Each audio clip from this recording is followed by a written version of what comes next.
Generation by generation improve হচ্ছে, আমাদের কিন্তু জেনারেশন বাই জেনারেশন ইমপ্রুভ হচ্ছে না। এবং আফগানিস্তানের জেনারেশন বাই জেনারেশন ইমপ্রুভটা কেন হচ্ছে?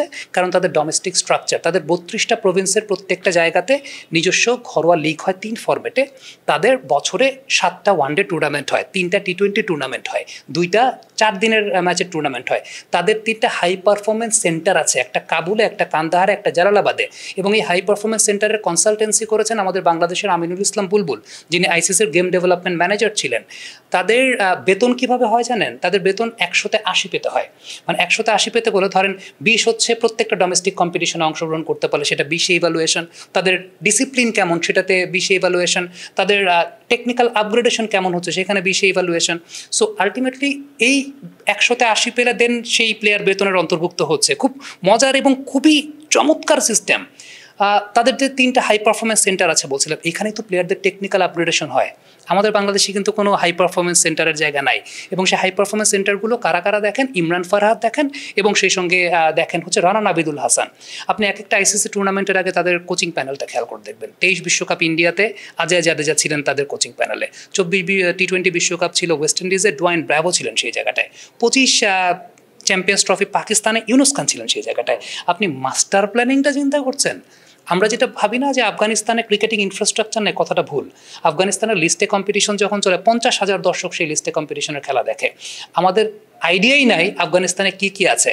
তারা স্টেডিয়াম যেগুলো তৈরি করেছে, ইউএসএআইডি, ইন্ডিয়া এবং সংযুক্ত আরব আমিরাত তাদেরকে ফান্ডিং করেছে, পেট্রোলিয়াম কোম্পানি কিছু তাদেরকে ফান্ডিং করেছে, 32টা প্রভিন্সে 32টা স্টেডিয়াম তারা করেছে। তাদের ক্রিকেট কিন্তু 8টা অঞ্চলে বিভক্ত। সেই 8টা অঞ্চলে বিভক্ত, সেই অঞ্চলগুলো খুবই স্ট্রং। এবং আঞ্চলিক কম্পিটিশন, রিজিওনাল ক্রিকেট, এগুলো একটা ম্যাসিভ রেভলিউশন হয়েছে, যে কারণে আপনি দেখবেন যে ডে বাই ডে তাদের জেনারেশনাল ক্রিকেটার বৃদ্ধি পাচ্ছে।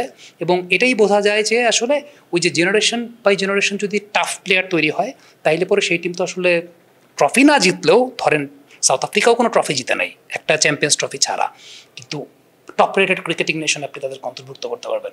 বাংলাদেশ স্পিনে দুর্বল, বা বাংলাদেশি স্পিনাররাও এই মুহূর্তে ভালো করছে না, পেসারদের জয় জয়কার। আসলে কি বাংলাদেশের পেসাররা বিশ্বমানের? আমরা দেখেছিলাম যে নতুন বলে বাংলাদেশের পেসাররা উইকেট তুলতে পারেন না।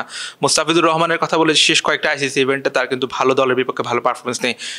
তাদেরকে কি আমরা আসলে যেভাবে রেট করছি ওভাবে রেট করার যোগ্য? আসলেই কি বিশ্বমানের? আমি বলবো বাংলাদেশের পেসাররা বিশ্বমানের। বাংলাদেশের পেসাররা বিশ্বমানের, কিন্তু বাংলাদেশের পেসারদেরকে সহযোগিতা করছেন না ব্যাটসম্যানরা। কারণ খুব সিম্পল ব্যাপার, আপনি যখন স্কোর বোর্ডে 230-240 রান, তখন পেস বোলারদের মেন্টাল মোটিভেশনের জায়গাটা, সাইকোলজিক্যাল মোটিভেশনের জায়গাটা খুব একটা থাকে না।